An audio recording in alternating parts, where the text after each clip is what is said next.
안녕하세요. 안녕하십니까. 열린 수신함의 김수신. 한상훈입니다. 예, 요즘 그 다크서클이 무릎까지 내려왔다. 농담이지만요. 이런 이야기를 하는 사람들이 많아요. 스트레스를 많이 받거나 피곤해서 더 보이기 때문에 아마 이런 농담을 하는 것 같습니다. 한상훈 선생님, 네네. 그 다크서클이 생기는 원인을 한번 설명해 주시죠. 네. 이 다크서클은 실제로 보면은 그 말 그대로 눈 주위에 생기는 약간 다크한 서클을 얘기하는데요. 실제로 이제 눈 주위지만 특히 우리 눈 아래쪽에 약간 피부가 착색돼서 생기는 경우가 제일 많습니다. 네, 그 피부가 다 두께들이 다르죠. 손등의 피부, 또 손바닥의 피부의 질들이 다르고요. 마찬가지로 얼굴에서도 코에는 피부는 지방성이 많고 굉장히 두껍고요. 그죠? 그리고 뭐 뺨 쪽이나 이쪽은 좀 보통이라고 하면 눈꺼풀 주변에, 그죠? 윗눈꺼풀, 아랫눈꺼풀 피부가 제일 얇습니다. 얇으니까 그 속에는 가는 혈관들도 보이기도 하고요. 또 얇으니까 또 착색 같은 게 돼서 좀 더 눈에 띄기도 하고, 또 혈관 같은 게 보여서 그렇기도 하고, 뭐 여러 가지 원인 때문에 그런 이 다크서클이라고 하는 것이 생기는데, 이거는 이제 약간은 그 인종적인 그 차이도 있고요. 또 우리나라 사람 중에서는 그 개인적으로 색깔이 약간 검게 이렇게 보이는 사람이 있는 거니까 그건 어떻게 보면은 뭐 타고난 거다 이렇게 생각하실 수 있습니다. 근데 이제 다크서클 중에서 우리가 가끔 보는 것은 그 밑에 있는 그 지방이 불룩한 거 이렇게 툭 튀어나오면 그것이 굉장히 좀 나이 들어 보이거나 퉁명스러워 보일 수가 있는데 이것은 뭐 10대 소녀, 그 여성분들에서 특히 나타날 수도 있고요. 또 나이가 들면은 대개는 누구나 나타나는 거죠. 그래서 이 두 가지 착색된 부분과 지방이 많이 튀어나온 부분의 해결, 이것을 다크서클에 대한 어떤 시술이라고 볼 수 있겠습니다. 자, 여기서 눈뼈가 이렇게 동그랗게 있으면은 눈꺼풀이 위아래로 눈뼈 속을 가리고 있죠. 그래서 그 속에는 눈 속에 있는 안구를 보호하는 지방이 흘러내리지 않게 막이 딱 닫고 있습니다. 이것이 이제 눈의 기본적인 것인데, 다크서클이라고 하는 건 눈을 감고 있는 피부가 얇은데 그 속에 있는 지방이 흘러내려오는 것이죠. 네, 그래서 눈뼈 가장자리로 마치 창호지가 붙어 있듯이 딱 붙어 있죠. 근데 이것이 속에는 지방이 막고 있는 창호지가 느슨해지니까 속에는 지방이 나와서 요 밑에는 골까지 내려와서 지방이 이제 흘러내리게 됩니다. 그러면 이제 불룩하게 보이는 것인데요. 자, 이런 다크서클을 위해서 한때 한 15년, 20년쯤에 레이저로 시술을 해서 없앤다는 말이 많이 있었죠. 그래서 뭐 그건 여러 가지 방법이 있는데 레이저 시술로 다크서클을 없앤다는 말이 유행했었습니다. 뭐 그것도 또 틀린 말은 아닌데요. 뭐 어떻게 하는 수술인가요, 선생님? 네. 우리가 이제 좀 혼동하지 말아야 될 것은 우리가 이제 겉으로 피부에 그 탄력을 주기 위해서는 레이저 있지 않습니까? 그런 거를 쏘여서 지방을 감쪽같이 없앤다 이런 뜻은 아니고요. 그 레이저의 그 효과 중에서 절개선을 넣는 방법이 있습니다. 여기서 말하는 피부 레이저 시술을 한다는 것은 젊게 만든 레이저가 아니고 칼 대신에 쓰는 레이저 같습니다. 예를 들면 레이저 빔을 쫙 쏴가지고 뭐 미사일을 떨어뜨린다 그런 이야기도 있죠. 그런 무기도 개발하고 있는데, 강철도 그렇죠. 뚫는다. 강철도 뚫는다 하는 것 같지. 네. 그 레이저를 아주 약하게 해서 칼 대신에 쓰는 겁니다. 그러니까 칼이 의 역할을 레이저가 해주는 것인데 마치 레이저가 수술하는 것처럼 잘못 이해를 하시고 계신 분들도 많았었어요. 이제 우리가 눈을 겉으로 수술하는 게 아니고 눈을 이렇게 뒤집어서 점막 속으로 해서 그 지방을 제거해 주는 수술인데요. 이때 메스, 칼날을 쓴다든지 혹은 전기 소작을 한다든지 혹은 레이저를 한다든지 그건 여러 가지 방법이 있고요. 그렇게 해서 절개를 속으로 한 다음에 지방을 제거해 주는 수술입니다. 이 눈 밑 안화지방이라고 하는데 안화지방은 세 군데가 있습니다. 이 코 쪽에 중간에 그리고 바깥쪽까지도 있기 때문에 이 세 곳을 알맞게 균등하게 제거해 주어야지 불규칙하지 않고 판판해질 수가 있고요.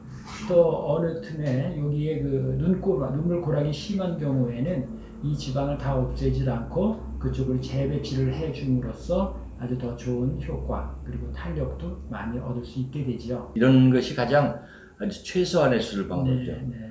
피부를 건드리지 않으니까 그런 그 비절개, 네. 사실은 절개죠. 그것도 점막 속을 째니까 밖으로 흉터가 없다는 이야기를 이해하시면 되겠고요.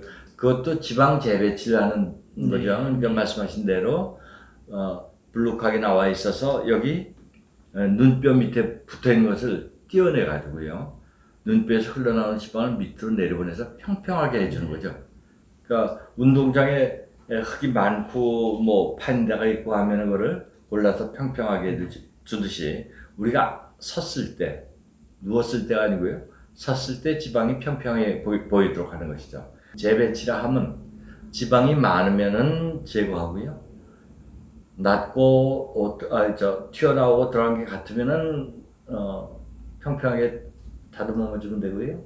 만일 너무 추워서 쑥 들어간 사람, 눈이 퀭하게 들어가는 사람들이 있지 않습니까? 그런 사람은 지방을 좀 더 보충해주고 그래서 좀 더 평평한 걸 만든다. 그래서 우린 친구들도 이제 나이가 드니까 의사들 입장에서 거기에 블록하면 보기 싫다고 수술해달라고 하는 뭐 친구들이 있죠. 제가 하고 난 외과 의사인데도 수술하고 뭐 일주일도 안 돼서 대부분 수술을 시작합니다. 그러니까 굉장히 회복이 빠르다는 장점이 있죠. 그건 뭐냐? 피부를 절개하지 않기 때문에 점막을 절개하면 일찍 낫습니다. 이것이 이제 기본적인 레이저 지방 재배치 시술이고, 그다음에 절개식으로 피부를 짠다고 하면은 어떤 적응증에서 할까요? 글쎄 이제 비교적 이렇게 드러나기가 꺼리시는 분 같으면은 이제 지금 말씀드린 이 눈을 이렇게 안쪽으로 이 점막을 통해서 하시는 수술을 하시는 게 좋겠고, 이제 어느 정도 피부하고 근육이 늘어지게 되면 이제 피부가 많이 이렇게 여분이 생기고 주름이 생깁니다. 이랬을 경우는 이제 피부를 절개하고 아까 말씀드린 지방의 제거와 또 지방의 재배치를 한 다음에 피부를 조금 잘라내기도 하고 이렇게 당겨서 꼬매는 방법이 있습니다. 이것은 하안검 성형술이라고 하는데요.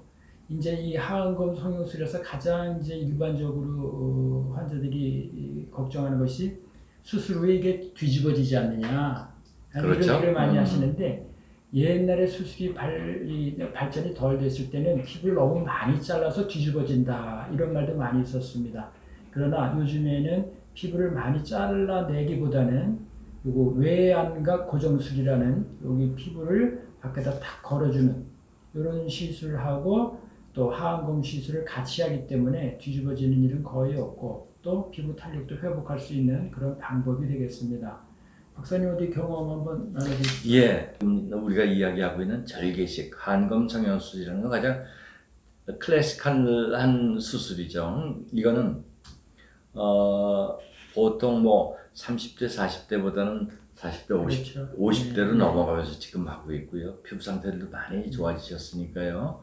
그렇게 되면 아무래도 회복하는 게 점막 절개하는 방법보다는 좀 더 오래 가죠.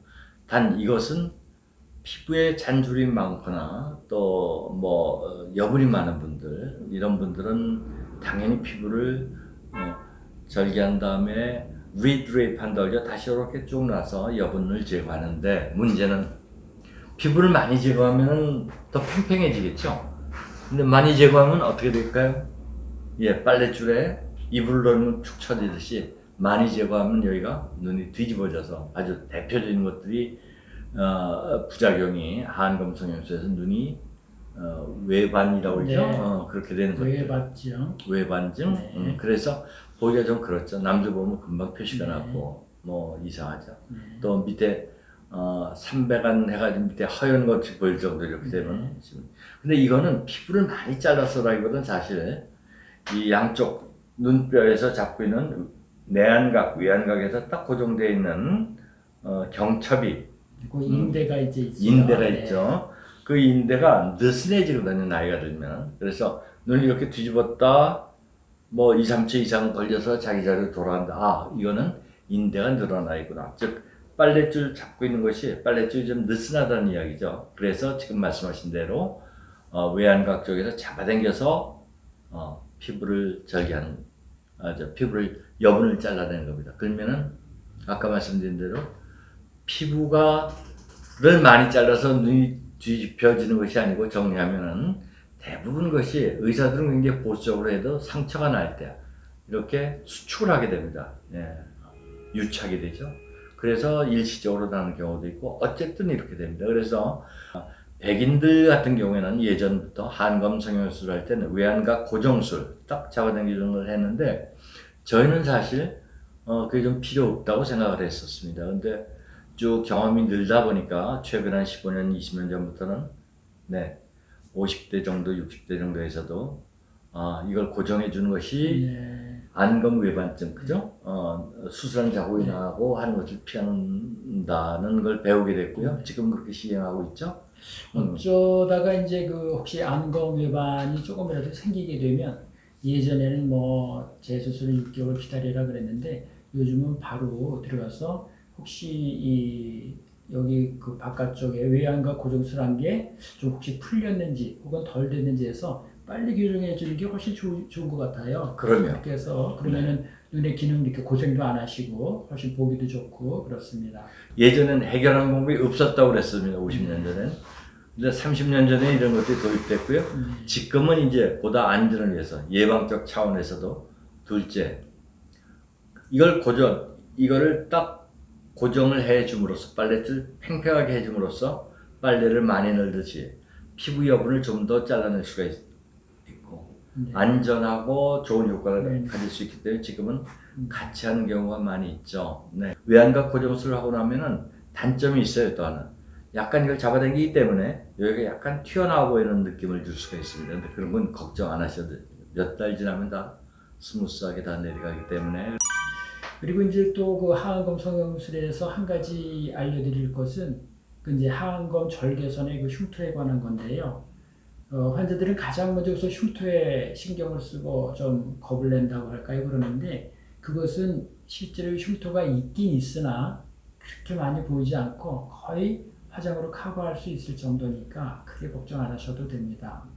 그리고 이제 요거를 이렇게 당기게 되면 밑에 있는 주름이 있었던 분들 이 주름이 많이 좋아지느냐 그러는데 이 하안검의 특성상 이거를 팽팽하게 당길 수는 없거든요. 그러니까 어떻게 보면 자연스럽게 올리는 것입니다. 그렇기 때문에 일단 깊은 주름이 생기게 되면 호전은 되긴 되지만 그것을 수술의 목표로 해서는 안 된다. 저는 그렇게 설명을 드리죠. 좋아지긴 하지만 그게 목표가 돼서 그거를 많이 당기는 게 목표가 아니다. 제가 네, 말할 땐 그렇게. 그래. 따님 아래 눈꺼풀처럼 깨끗하게는 안 된다고. 네네. 바로 그런 말이죠. 그래서 우리가 하안검 수술하실 때 여기 주름 때문에 이걸 하고 싶다라는 생각보다는 나의 모습이 좀 더 아주 남이 보기에 굉장히 우호적이고 상냥해지고 또 젊어지고 조화로운 모습으로 되는 거 그런 거를 목표로 삼으시면 참 좋을 것 같습니다. 뭐 피부에 그 주름을 다 없앤다기보다는 불룩불룩한 네. 것을 좀 더 완화시켜가지고 젊어 보이게 하는 것이 중요한 것이고 장점이 되겠어요.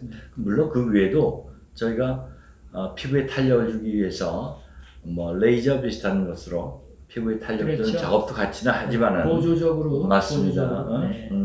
그렇고 부작용이라면 뭐 지금 말씀하신 대로 흉터 네. 또 완전히 안 없어졌다 뭐 이런 것이지만 그건 뭐 어쩔 수가 없고요. 네. 흉터 같은 경우에도 그 눈썹 밑에서 한 2, 3mm 내에서 절개를 하면 크게 흉이 안 보이는데 그 한 5mm 내려가고 그렇죠. 나면 흉이 이제 밖으로 네. 드러나죠. 그래서 절개선의 위치도 굉장히 중요하다. 그러니까 거진 우리가 눈에 안 띄는 네. 피부가 워낙 얇기 네. 때문에 그것의 위치. 네. 그건 뭐 시술자의 그거에 따라서 다르겠지만은 그렇게 이해하시면 되고요. 뭐 그거의 흉터 때문에 크게 걱정하실 필요는 없다고 생각됩니다.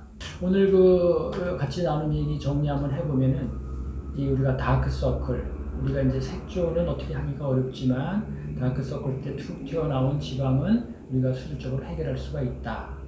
이 다크서클은 아주 나이가 10대서부터 5, 60대 이상까지 아주 그 연령층이 많다. 이렇게 생각할 수 있고요.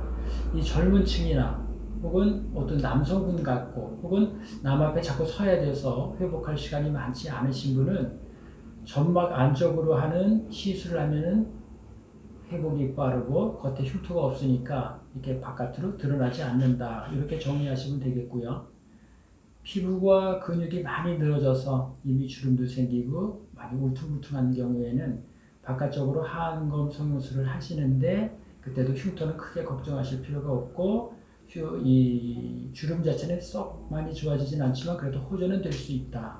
이때 가장 중요한 것은 근육과 피부를 자른 후에 당겨서 꼬매고 또 외양각을 고정하는 외양각 고정술을 반드시 잘 해야 된다. 이 정도로 시술에 관한 것을 아마 정리하면 오늘 말씀 나눈 거 정리가 될 것 같습니다. 그렇겠죠. 그 남자분들도 많이 하세요. 네. 활동 연한이 자꾸 길어지니까 길죠. 네. 경에 불룩한 저 헛주머니 같은 거 하나 달고 네. 있는 것보다는 그건 뭐 말끔 그냥 뭐 50%만 줄어도 굉장히 네. 느낌이 달라지거든요. 그러니까 너무 두려워하실 필요 없다고 말씀드리겠습니다. 남자분들은 오히려 위에 하기를 좀 꺼려하시고요. 네, 밑에가 불룩하면 그것 때문에 먼저 오시는 경우도 있는 것 같아요. 맞습니다. 네. 근데 이제 우리 그 기대 수명이 길어지니까 뭐 눈이라고 하는 건 거진 이제 기본이 되어야지 않을까 하는 그렇죠. 생각도 네. 해봅니다. 예전에는 주로 60대 이렇게 찾아오시는 게 지금은 70대 가끔가 그럼요. 하면 80대 이후도 가끔 있다는 거. 네. 뭐 나이 드셔서 오는 분들 그러잖아요. 네. 아유 이런 나이에 성형외과 오니까 이게 참 부끄럽다고. 네. 네, 부끄러워하실 거 없습니다. 네. 도움이 필요한 때는 언제든지 찾아오실 수가 있죠. 네. 오늘 그런 말씀은 젊게 살자고 말씀드리고 끝내야 될 것 같네요. 뭐 아름답게 아름답게 네, 젊게 자, 뭐 그런 살면 얘기겠죠. 좋겠습니다. 네. 오늘 감사합니다. 말씀 감사합니다. 네.